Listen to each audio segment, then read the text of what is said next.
Welcome to SmithWeekly Discussions, an occasional program for our members of SmithWeekly Research. Please note this program is a private discussion, and everything contained herein is for entertainment and educational purposes only. With that, we hope you're in a comfortable position, along with your favorite beverage, to enjoy the discussion. We remind our audience to examine our show notes attached to each of our shows to better understand how our program functions.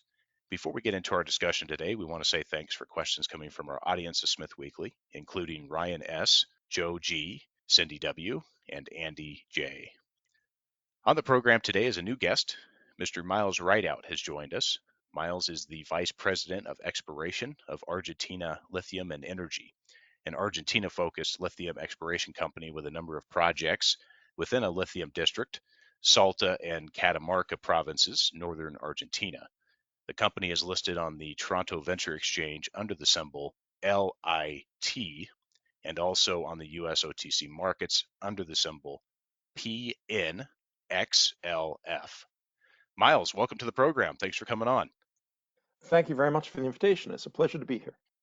Well, Miles, first time on the program, and with that, we'd like to have you give us just an overview to our audience about your background. So take that away and just talk about your background in the junior natural resource sector. Thank you. I'm a Canadian geophysicist. I grew up in Canada and got my degree in geophysics in Canada. I worked in the Canadian bush for 2 years. For the last 35 years, I focused on exploration work in South America. So I've been an exploration geophysicist. Well, that was my main line for 23 years, working in Chile, Bolivia, Brazil, Argentina, Peru, mostly. And I was 8 years in Chile. I moved to Argentina in 1997. So that's about 26 years ago. And I've been working on lithium projects, well, between Chile and mostly Argentina, for about 20 years, interspaced with other commodities. I've done a lot of work in copper and gold exploration. And for the last, let me see, about 8 or 9 years, I've been almost exclusively on lithium projects. I mentioned I'm an exploration geophysicist. You'll see that a lot of our exploration in the lithium fields uses geophysics. It's a very handy way to identify resources on the projects, before we drill. And so, if you look at our corporate presentations, you'll see that we put geophysics on the front end of everything we do. Give me just a little bit more here. You spend a lot of time out of Canada, and it sounds like you're pretty much in South America nearly full time.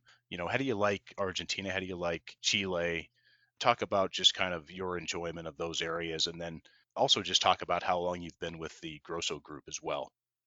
Sure. So I like Latin America very much. I moved to Chile by choice. I started working in Chile in '89 in the Northern Desert on copper projects. And I was there for about a month saying, this is a really nice place. And I managed my business so that I could live there indefinitely. Well, I stayed in northern Chile for 8 years. And I was actually doing a project for Placer Dome in southern Argentina back in '93. And getting my equipment through customs in Argentina. I spent a week in Mendoza, and I said, well, Mendoza's even nicer. And so again, managing my business, I was able to move across permanently to Mendoza, uh, and I set up the corporation where I was working at that time. I set up their office in Argentina, based in Mendoza, and people haven't been able to get me out of Argentina ever since. So both these countries, both Chile and Argentina, are great places to live and to work, and there's lots of opportunity for mining and exploration in these countries. So I've been working as a consultant initially for the Grosso Group since about 1997. Um, they have a long history in Argentina, focused on precious metals projects and then subsequently on uranium and now on lithium. And so I was involved as a geophysicist on a number of their projects. One of the early projects I worked on was the Navidad Silver Project, which is a world-class discovery They found in south central Argentina around 1998, 1999, that time frame. And then I was brought in as a consultant on some other projects more recently, and these were projects were copper projects in Chile. And the Grosso Group thought that I would be a good fit for their lithium company, and I think it's a good fit as well. They're an excellent group to work with. They have an excellent sort of depth of experience, a really good base here in Argentina in particular. And so I came on with them full time about 2 years ago, focused on their lithium projects in the northwest part of Argentina. And things have been going very well since then. Thank you for that, Miles. So, cover for us how you view the lithium market here and include why you think the price of lithium perhaps goes up here, goes down, stays where it is. Just talk about your understanding of the lithium market and why, this piece of it should be important to the audience to understand, because obviously we're in the natural resource sector and commodities, as you know, and I know, are quite cyclical. My background is copper and gold and silver primarily, and I'm a big fan of the resource sector. I'm a big fan of mining. I like mining investment. And what's different with lithium is we're starting a resource sector from a situation where it was almost nothing, say 15 years ago, very, very small, and it's growing into a very large resource sector.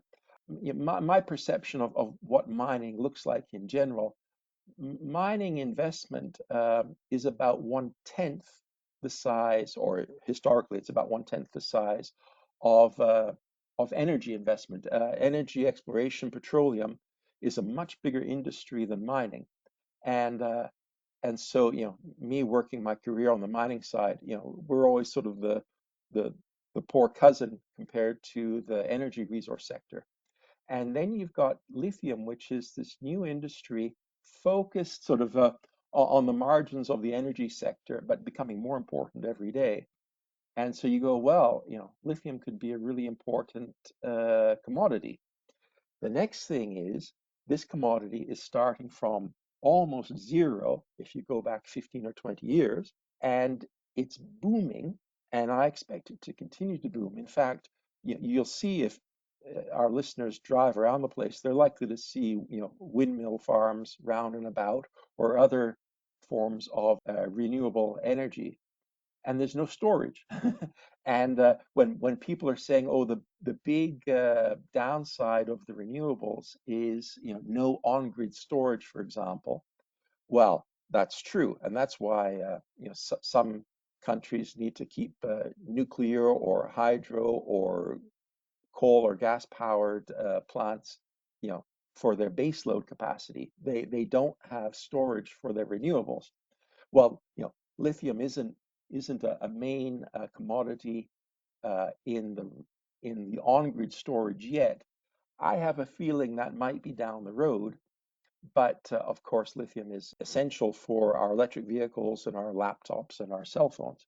To give you an idea of what the lithium industry's done, say over the last 10 years, if we go back to 2013, the entire lithium industry had a value about the equivalent of one world-class copper deposit. So I'd be talking one of the giant porphyry copper deposits that you'd see. So that was about the value of the market 10 years ago. In that time, the actual production of lithium has increased, let me see, 4 times, and the value of the industry has increased about 40 times, looking at a price going up about 10 times in that period. So the value of our industry over 10 years has gone from about one giant copper deposit to about 40 giant copper deposits. So if you look at the wealth created, it's like we found 39 world-class copper deposits in the last 10 years in our industry. Well, first of all, I'll just say that's huge growth. Then the next thing is this trend is likely to continue. If you look at legislation in the Western world, primarily, we're legislating for EV sales, mandatory EV sales, by about 2035 in parts of Europe and parts of North America. So I think that even though we've seen this tremendous growth over the last 10 years, we haven't even hit the steep part of the curve. That's still ahead of us. What I see today is the Western automotive manufacturers are scrambling now to get lithium pipelines established. And when I've looked at what they require in terms of lithium production, it's vast. One company that I was in contact with, they, what they anticipate consuming is the entire lithium production from South America, the equivalent of today's lithium production from South America, and that's one large automotive manufacturer. So you look at this and you go, well, we've seen tremendous growth in lithium, and it's not going to stop. Uh, you know, us, the exploration side, we're doing what we can to bring lithium production online as quickly as possible. And it's it's a it's a real job to get this done. And we're looking at automotive producers, and they want to secure their lithium supply lines. And so you say, well, this is going to be a big industry, a lot of growth, and I think that the lithium price is going to be pretty robust for a long time, hopefully for decades. Appreciate you covering that off. It's certainly an interesting market. It's grown a lot, as you mentioned. Just a few things on that.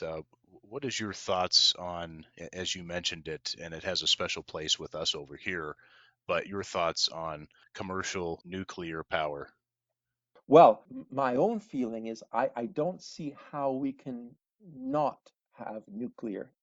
There are jurisdictions where there might be green alternatives. So if you have hydroelectric, like you might have in large parts of Canada, sure, that works pretty well. Um, you've got wind power in places. Wind power is not good because it's daytime and when the wind's blowing. Solar as well. It's only daytime and best in the summer months. Um, and so those are not good solutions for your base load capacity on a grid. Nuclear is a perfect solution or near perfect solution. Um, the other thing is nuclear might be on the expensive side to implement when you build your plant.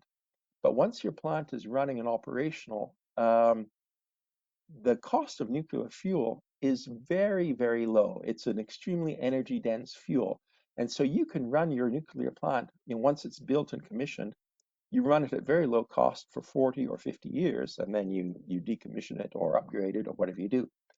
Um, so I think the nuclear is a really obvious way for many jurisdictions to go.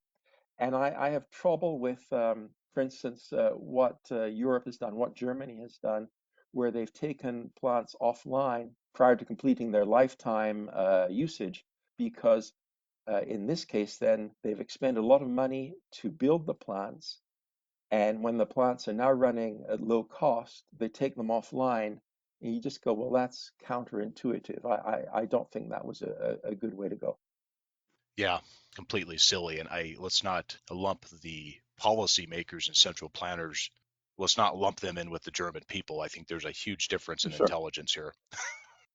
A lot of these facilities now are getting relicensed. You'll see a lot of relicensing in the U.S. and the new facilities are going on for 60, 80 years. So it's very, very impressive.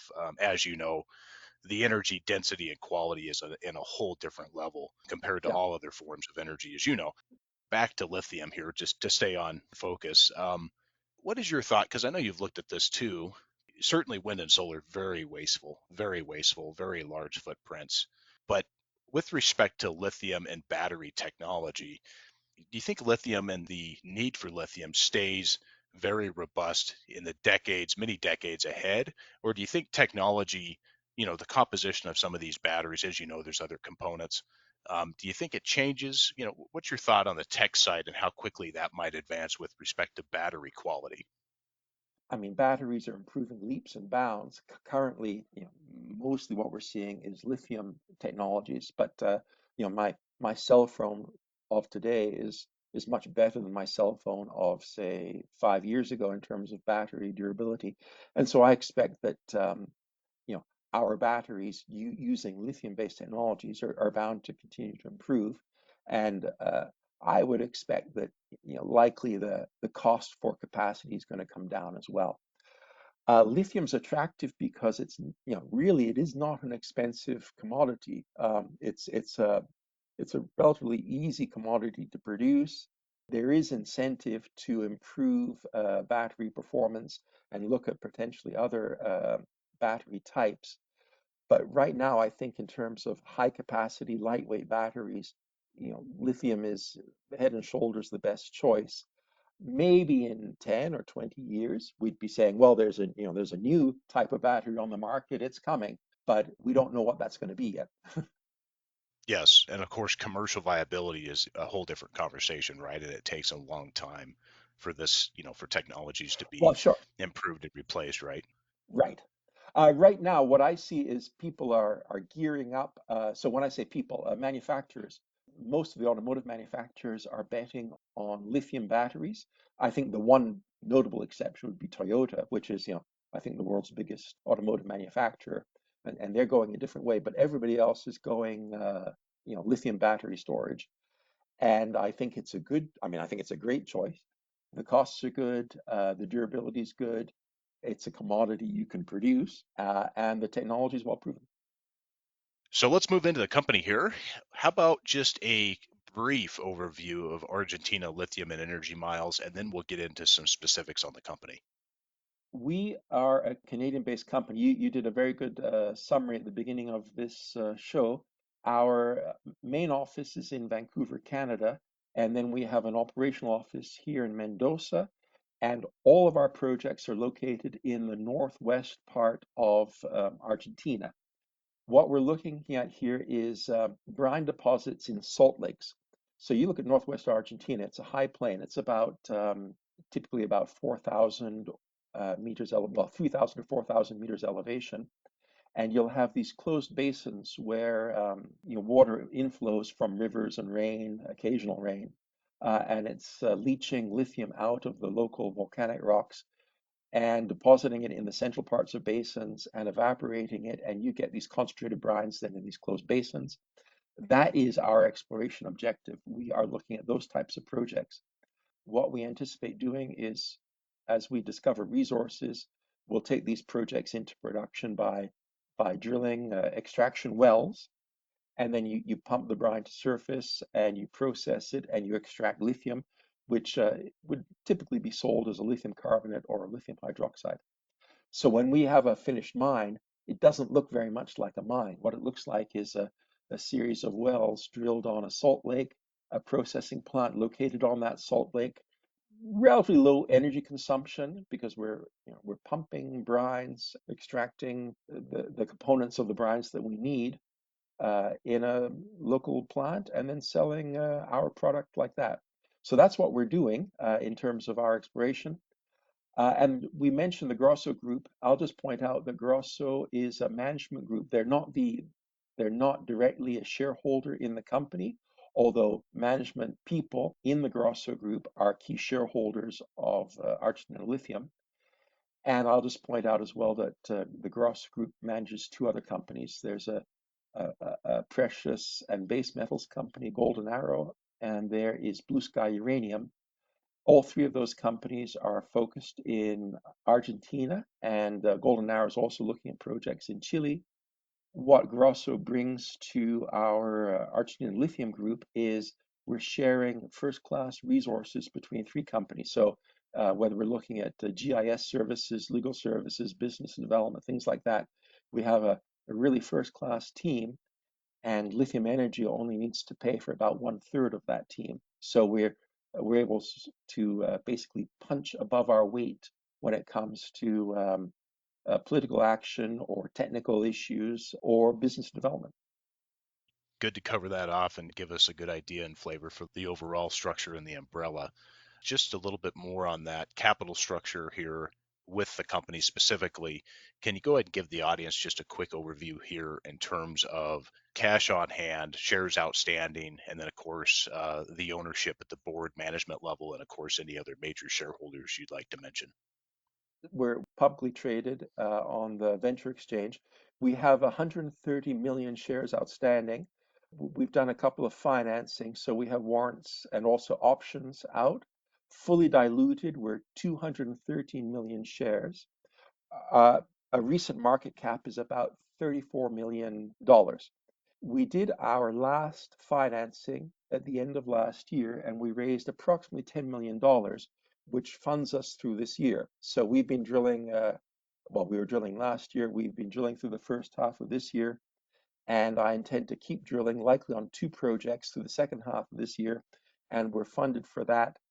But we'll be conducting a financing operation near the end of this year to make sure that we're funded through next year. Um, when we do that financing, we hope to be buoyed by recent drill results on our second project, and we'll be talking about that, I imagine. And also, we hope to announce our initial sort of maiden resource on the Rincon project, where we've been drilling for a year. So we hope that that kind of news will support our share price, and we'll be able to do a favorable financing to make sure that we're drilling all through next year. In terms of ownership, we all own, like our management group, we're stock owners in Argentina Lithium. Between friends and family and principals of the Grosso Group, we have a large block of the company. I'm not sure what the percentage might be, but it's large. It might be 40%, something like that. We have some large investor groups from the States. These are groups that there's two groups, I won't name them, but they're interested in the energy sector and they looked to Argentina Lithium to get exposure on the lithium exploration side. So they did their due diligence and have participated in our most recent financing. And we'd look for them to continue to participate in future financings going forward. Excellent. I appreciate you covering off the cap structure here on that. And let's get into just a little bit more at the higher level. The folks on your team, Miles, is there anybody there that you'd like to mention and highlight that are assisting you move this company forward? Sure. Well, the main person would be Joe Grosso, who's he's sort of the leader of our exploration group. Very well connected here in Argentina. He won Mining Man of the Year in Argentina, and he has a strong track record. So, when we're entering into a business arrangement, we can point to you know, the track record that the Grosso Group has here, the deals they've done, the uh, the mines they brought online. So there's two operating mines that were discovered by the Grosso Group, and then there's two other mines which are not yet in operation, but we have high hopes for. So that's one. Nico Kakos is our CEO, and he's based in Vancouver, and he's been with the Grosso Group since its inception, working on all their projects for approximately 30 years, and part and parcel of all the deals that have been done. So he's an excellent support for us, everything that we do down here. Most of the team, the technical team, we're contracting people from the local provinces. There's a there's a great depth of experience in drilling and lithium exploration up in the northwest of Argentina. So when we're looking for expertise, we'll find it close to the projects. For independent experts, well, we've picked experts who are familiar with this environment, both Chile and Argentinian projects. And so we have hydrogeological consultants who are working on many different lithium projects in the same environment where we're operating. And we're also taking on a process engineer to look at how we're going to develop our projects. And he has, again, a great depth of experience in the northwestern part of Argentina and in Chile. At this point, I'm going to deem you an expert as well, given your expertise and long time in the area. There you go. Let's drill into the provinces here a bit and get down to the project level, and we'll come into Rincon West as kind of the starter here, and then we'll get into a couple others. But the provinces in which you're working these projects, Salta and Catamarca, give the audience just a flavor for who else is there in terms of lithium mining operations and of course infrastructure in the area. Just talk about some of your neighbors and what is Sure. happening in the region. So some of your listeners might have some experience with Argentina, and so I'll just talk a bit about Argentina's history, and then I'll get on to your questions. So Argentina opened up for mining exploration about 30 years ago, and so other countries like, as an example, Chile have a more than 100 years of intensive exploration history. And Argentina doesn't have that. Argentina has about 30 years of exploration history. So it's a large country and there's a lot of potential, and we see a lot of untapped potential. On the lithium side, the important lithium provinces are the three northwestern provinces. So that would be Jujuy, Salta, and Catamarca. Um, and those are all three pro-mining provinces.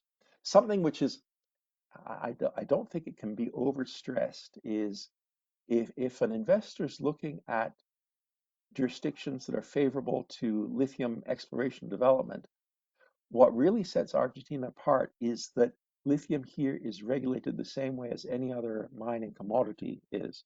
So when we take a project into production, we're due to pay a 3% royalty, a net smelter royalty to the local province, and we're everything, we're taxed and organized the same way as a mining company would be. Uh, that contrasts with Chile and with Mexico and with Bolivia, where there are lithium resources, but they're considered strategic by the local or the national government in each case.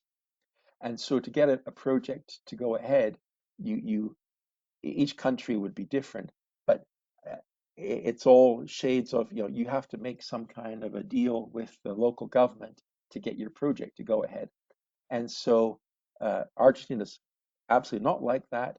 The three northern provinces, northwestern provinces, have been very clear in stating that they're happy with how lithium is regulated here. They do not intend to have any change, and they intend to encourage foreign investment. And one of the reasons why they do this is it's an excellent way to develop the high plain area of these provinces. The lowland areas or low-lying areas of these provinces have agriculture and they have various kinds of industry, and they have other ways of getting ahead. Once you get into the high plain area, there's not much you can do in terms of economic development for the region. So there's a little bit of tourism like adventure tourism, and not much else. And then and there's some mining, and then you've got lithium. And what happens with lithium is we employ a lot of local staff. We train them, and we'll employ them during the exploration stage, and then we employ them during uh, the manufacturing, the extraction stage. There's a lot of tasks where we can bring in local employees, train them, and they become as good as anyone at getting these tasks done. And in fact, what we're doing right now with our drill technicians, there's a there's almost a competition for drill technicians up in the area with you know companies like ours, seeking out experienced drill technicians from the local communities and hiring them. They're a hot commodity. Anyway, so this kind of method to develop the economic side of the high plains, I think that's one of the key reasons why these northwestern provinces back lithium so heavily. Um, so we're operating then in Salta and Catamarca.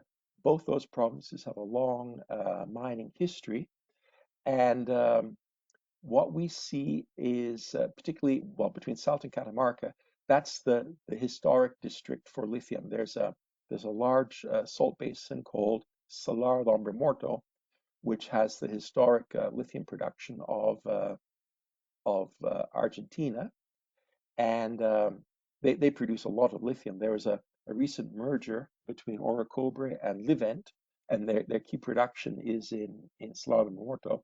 But that merger has produced a $10 billion company. So there, that was news about 2 weeks ago. So that was a massive merger, a massive step ahead for our industry. We also have Soquimiches involved. I think Soquimiches Their project is in Jujuy, so it's the northernmost of the three provinces I've spoken about. Albemarle has their main Argentine project in the province of Catamarca, immediately to the south of our Antofalla North project. So Albemarle is on the Antofalla Salar, and we have the northern reaches of that same basin. Rio Tinto Mining invested in the Rincon project. This was just over a year ago. Rio Tinto purchased the project for uh, 825 million US dollars. And that made waves in our industry. And they are our neighbor immediately to the east of us.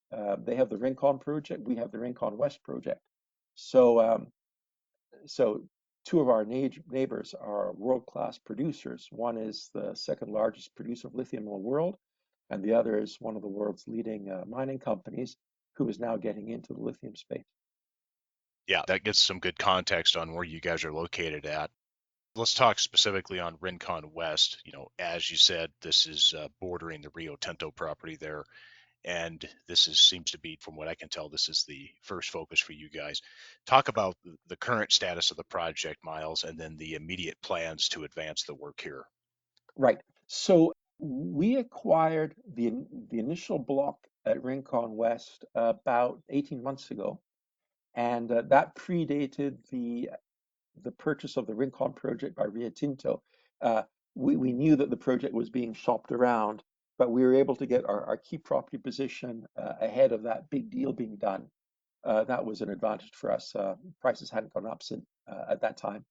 And since then, we've added on two more blocks. So there's the initial, the, the names for these blocks might be a bit confusing. The initial block is called Vionovenio 2.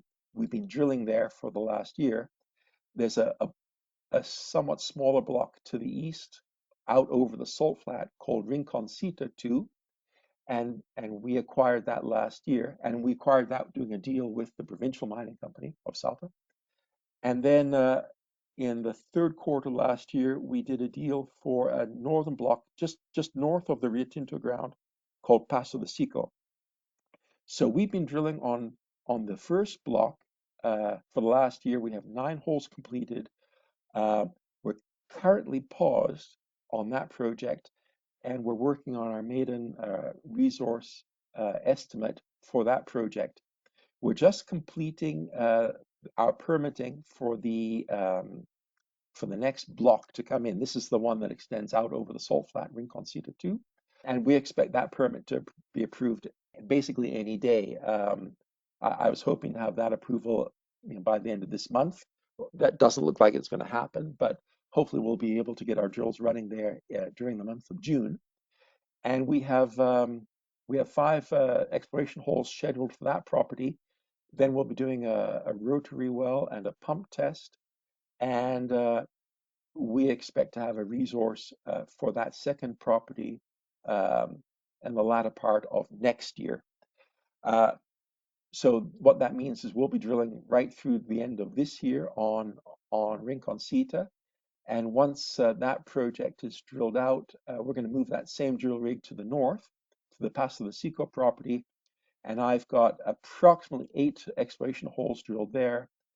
And just to reiterate, that's just on the north end of the Rio Tinto block.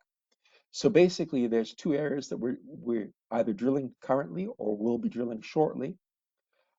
Both those areas are adjacent to the Rio Tinto project, and all these areas, what we're doing is it's not exactly greenfields exploration where we're going out there and saying, is there lithium under that flat?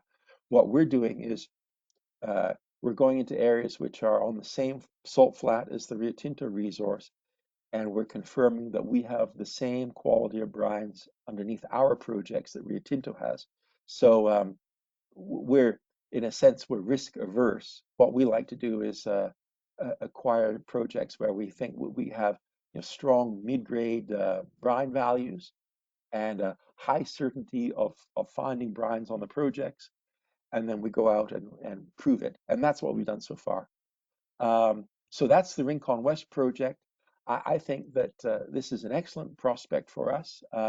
We'll be focused on exploration for about the next 18 months to 2 years, and then we'll be upgrading our resource estimate, and we'll be working at how to get our project into production.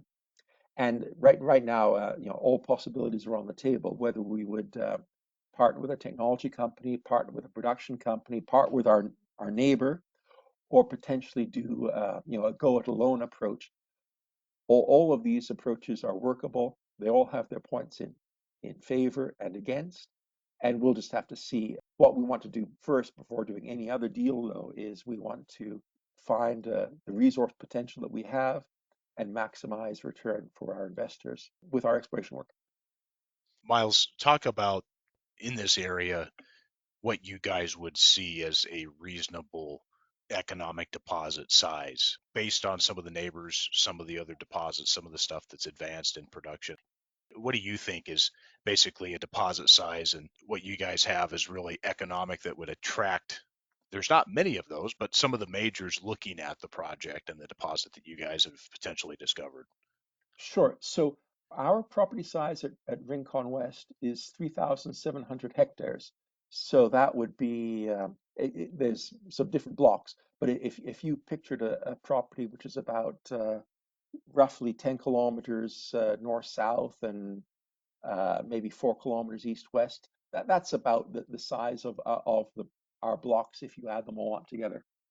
Now, we're focused on the west side of the basin. There's a company a little bit similar to us on the east side of the basin. They're an Australian group called Argosy Minerals, and they have a project which is approximately 3,000 hectares. Um, it has similar brines to us. Well, we don't have a resource yet. They do have a resource, but mid-grade brines. Um, and they have taken their project from exploration stage through, well, now in feasibility stage over the last 4 years on their project. So you imagine we have a similar salar, similar brine grades, and approximately similar surface area. We have a larger area, but perhaps not. Uh, if you looked at our effective surface area on brine deposits is likely similar to what Argosy has, so about 3,000 hectares. So Argosy has a resource of 245,000 tons of lithium carbonate equivalent. I can't recall at this instant their average grade. I think it's below 300 milligram per liter average that they have. Um, what's interesting is what they've achieved over the last 5 years. So it's an Australian company with the way many Australian companies do. They have a very large uh, number of shares outstanding. It's on the order of 1 billion shares outstanding. Um, and if you look at their share valuation, if you go back 5 years, their company had a market capitalization of about $6 million 5 years ago. By by defining their resource, producing a pre-feasibility study, an initial pilot plant, and then taking their project through feasibility. Now they're in phase one commercial development. Uh, they've taken their company from about a $6 million market cap to about a $600 million market capitalization. I look at that and I go, well, that's very good performance. You've rewarded your shareholders 100 times over, basically. Um, and so that's the kind of legs I think our Rincon project has. If we can bring in a resource that would be similar to what Argosy has done and return shareholder value, anything like what Argosy has done, I think Argosy has performed exceptionally well. So we look at what they've done and we say, well, there's an objective for us. Produce a resource like that, and then try to produce deals to return value to our shareholders, something like what Argosy has achieved. Very well. It's interesting you point out this other peer company and some of the potential that can certainly happen there. How about some of the other projects there, Miles? You guys have a few other properties that are not in that immediate area that we were talking. Rincon West is in the northwest part of our portfolio, and it's very close to the Chilean border. And so, and just this is just putting things in spatial reference. So we have the international highway running down to the Chile's Pacific coast. It runs across our project, for instance. Rincon West is in the far northwest part of Argentina. If we go about 130 kilometers to the south, there's the Antofalla Salar. Antofalla is a very long salar. It's about 150 kilometers in length and about 7 to 10 kilometers in width. The central part of Antofalla is owned by Albemarle Corporation, the world's second largest lithium producer, and Albemarle intends to take their Antofalla project into production uh, in the near term, in the next few years. They were recently in conversations with the province of Catamarca on looking at all the steps that they need to do to get that project into production. Our project is immediately adjacent to Albemarle, and it extends for about 28 kilometers to the north on the same basin. Our project is undrilled. We're just completing permitting, and we'll be conducting about 110 line kilometers of an advanced geophysics technology. And then I hope to get, well, hopefully as many as 6 drill holes completed there this year. We'll see how that goes. It depends on how quickly we can complete our permitting process. It's the same. Our salt flat is the same salt flat as Albemarle has. So what we intend to demonstrate is that we have similar brines to what Albemarle has on their resource. Their resource is very large. I just worked from memory. I think it's something like 11 million tons with a very high, well, a moderately high grade. It's about 380 milligram per liter lithium, I think. So I would go, that's a good strong concentration of lithium, perhaps slightly better than we see typically up on Rincon. And what we hope to achieve with our drilling is that we have similar brines on our Antofalla project. A point that would be relevant for our investors is our Antofalla project is 3 times larger than our Rincon project. So once we get going on Antofalla, I have a strong sense that it's going to become our flagship project because it's likely to be 3 times more important than what we're doing up at Rincon. So this is going to be big news once we get going on Antofalla. If we can return uh, similar brine grades to what Albemarle has or to what we're finding in Rincon, this is going to be big news for our investors. And that's what we're about.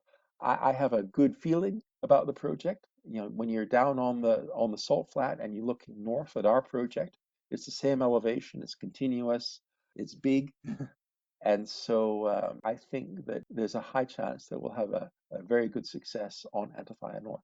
Now, the other 2 projects, they're very large projects. They're much larger. Pocitos it's on the Pocitos Salar, which is a very large salt lake. It's about 60 kilometers north-south and about 20 kilometers east-west. And our property holdings there represent about 20% of that basin. And Incahuasi, which is, and I'll just point out, so I spoke about Rincon and Antofalla. The Pocitos Salar is sort of intermediate between those two. It's you can drive to all these projects easily in one day from the same starting point. And then our 4th project is the Incahuasi project, which is a little bit further south and to the east. It's closer to our Antofalla project. It's the next basin over from where Albemarle is working, next basin east.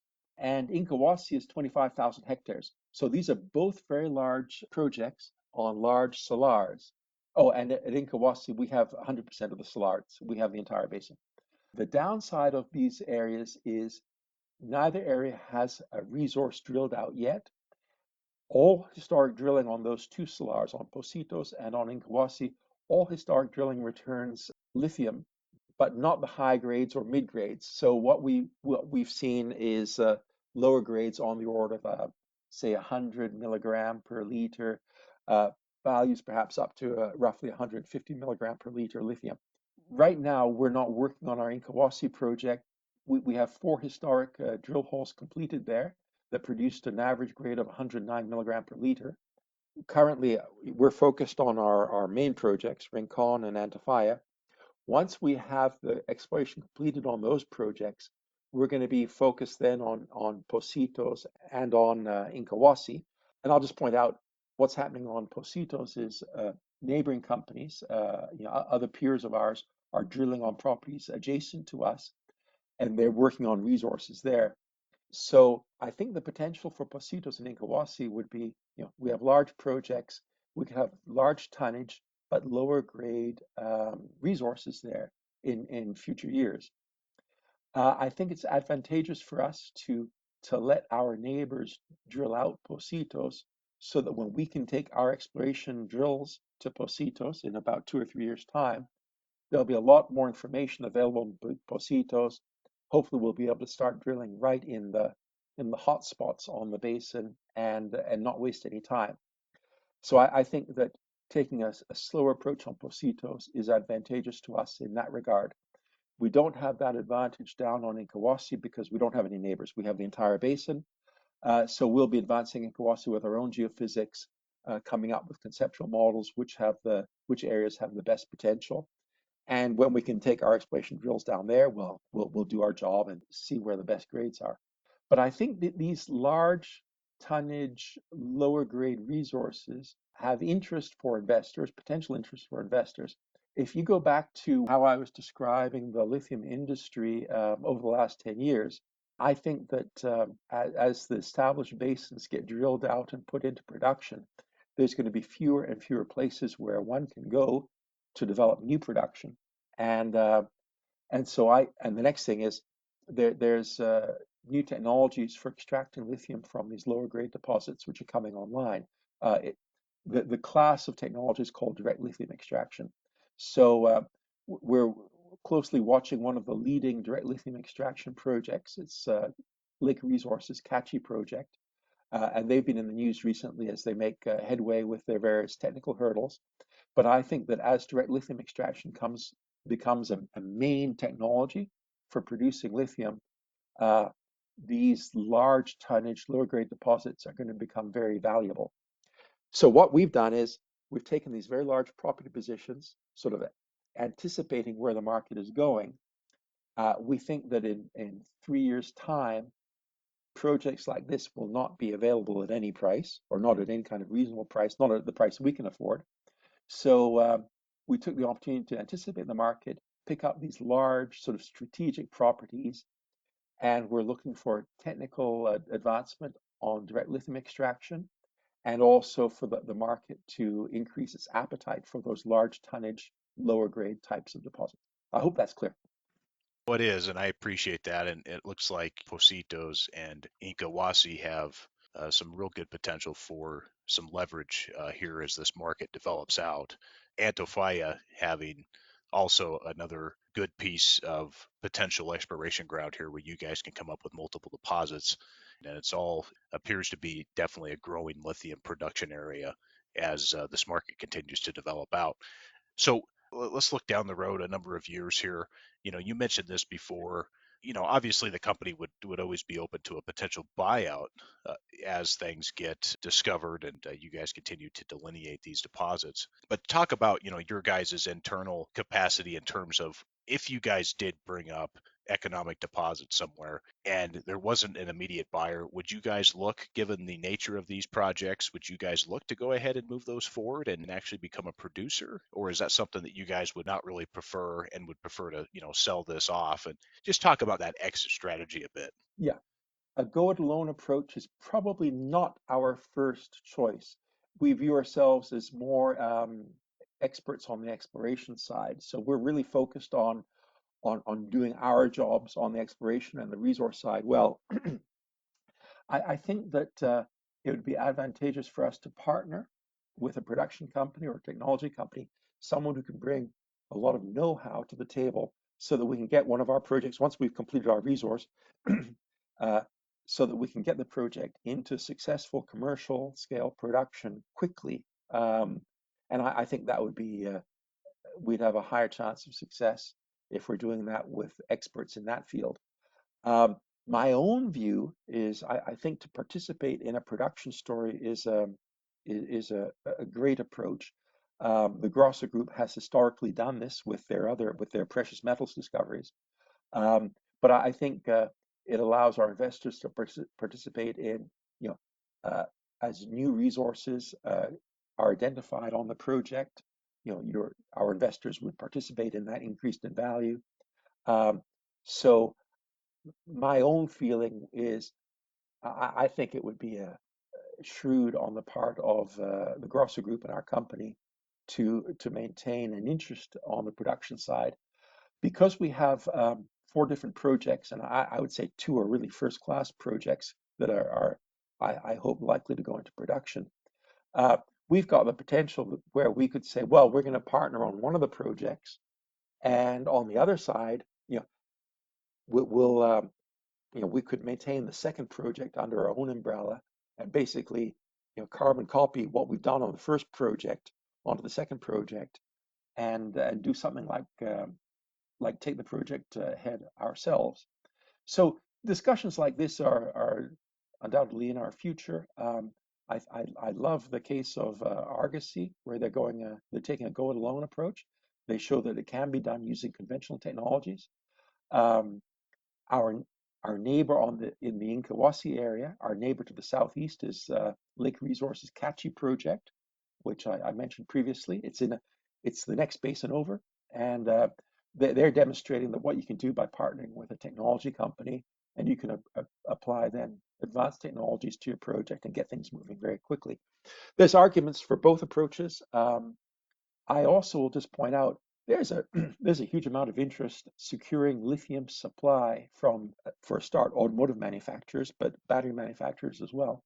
And so I think that whether we're talking about our company or companies in our peer group, I think that we're going to be seeing a sequence of deals being completed over the next 2, 3, 4 years because there's so much interest from uh, companies that demand lithium and they're all trying to tie up supply. And so I think that this is, if we're looking, what the market mood is for the next 2, 3, 4 years, it'll be manufacturers making these deals to ensure that they have lithium supply going forward. With respect to the Grosso Group, as you mentioned, definitely we've seen success with major discoveries in the area or in Argentina. Specifically Chinchillas, SSR, and of course Navidad, now owned by Pan American. With that, definitely you guys have that capability to be able to take a few different approaches there, and you guys certainly have that network. And so I appreciate those comments and on how this might go in the future here as you guys bring deposits and get them to an economic status.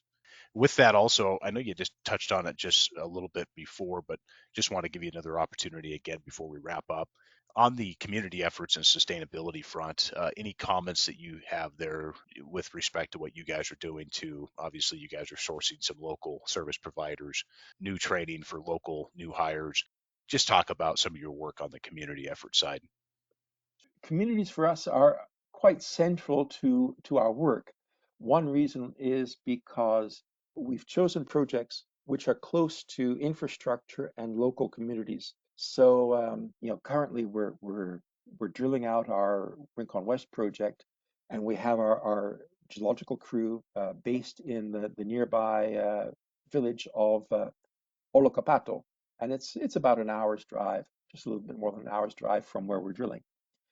Um, so and we'll be doing similar things with our other projects. Where possible, we'll be basing our work crews in the local towns and hiring local personnel. Typically, when we're looking at Salta and Catamarca, the provinces expect us to hire local personnel. Their target is that approximately 70%, 70% of our staffing should be hired locally. And I think that's, generally speaking, that's doable.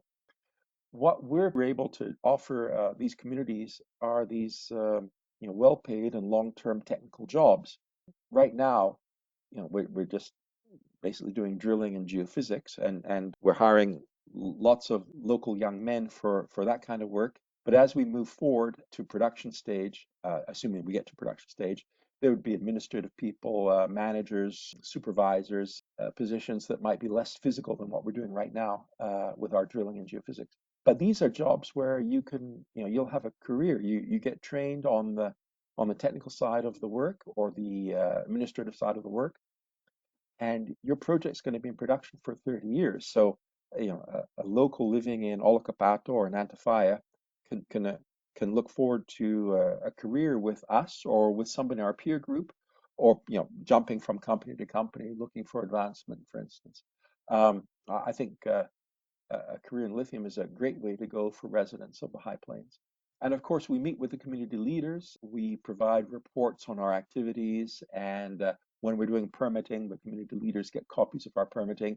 Usually, they'll have a presentation by our technical staff and our community relations staff showing how we intend to implement the project or the next phase of the project. And we entertain questions from the communities and concerns when they have concerns about whether it's the environmental side or if there's any negative impact for their village. We get to talk through all of this with the local community in an open forum.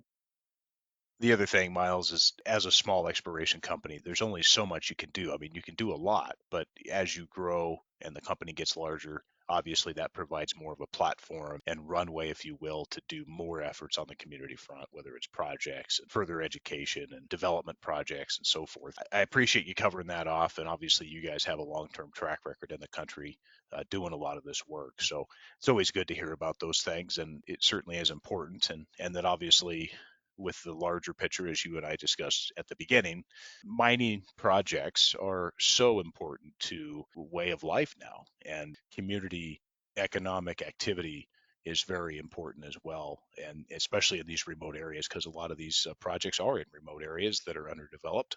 So, well, I'll tell you what, Miles, why don't we leave it there? I appreciate you taking the time to introduce us to the company, and let's just wrap up here with the final question, as we normally ask. For potential investors who are listening in here, Argentina Lithium and Energy has a market capitalization of about 30 million Canadian dollars. Why should the company be considered within the institutional, family office, and retail investors' portfolio? Over the last 2 years, we've generated excellent projects, really first-class projects, which we view as low risk. We're drilling out these projects, demonstrating that the resources on the adjacent project held by world-class producers extend underneath our projects. So we have as high certainty as we can produce for our investors that we can generate the types of resources that the market's demanding. And we can get a fast track to a production scenario, likely partnering with a production company or a technology company. The market cap, I think, our current market valuation, it undervalues the company markedly. I don't think people understand how profitable these lithium projects are once they get into production. And so what we're offering to our investors is we're at exploration stage right now. We're achieving the objectives that we set out to achieve. I think that we're going to be producing two important lithium resources over the next 2 years. I expect our investors to see an important increase in valuation of the company as we get that done. And then we'll carry on to the next phase of how to take these projects into production. And I think that our investors at that point would see an increased valuation because these lithium projects, once they go online, they're extremely profitable. They're not gold mines. They're much better than that. Good way to characterize it, especially when you have a good deposit for sure. Miles, best way for interested parties to reach out to the company? I would go to our website. You'll find our investor contact there and lots of information about the projects. The investor contact is Sean Perger. He's happy to take calls or receive emails. He can fill in any details about current exploration activity, our future financings. He's very interested in receiving calls from interested parties. Miles, well, again, thank you for the time, and wishing you guys good luck over there at the company. Thank you. Thank you very much. It was a pleasure.